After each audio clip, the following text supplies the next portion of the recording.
this is, a tax deed that was purchased in North Carolina. This was purchased for $9,276.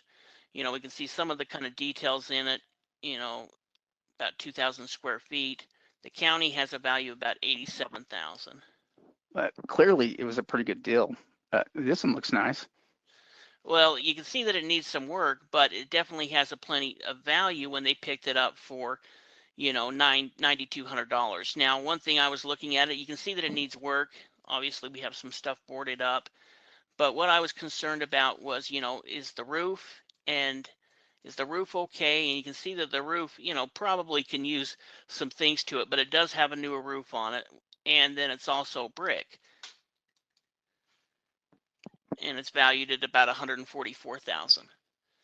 Yeah, we're suckers for brick homes. We do love, a little small brick home like that. And the roof on it is a good sign. Even if it needs additional work, at least you have somebody that was investing money into it to, to fix the condition, to make it more usable.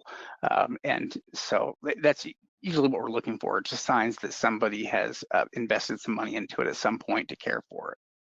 Yeah, yeah, absolutely. So if it picked up for under 10,000, has a value of 144,000, let's say 150 once it's rehabbed. Let's say that they put 40,000 into it. They're into it at 50,000, they have a chance to make 100,000. Even if they were to put, 80,000 into it, they'd still have, or 60,000 into it, they'd still have, a good opportunity to double their money, if not, triple their money, depending on the deal.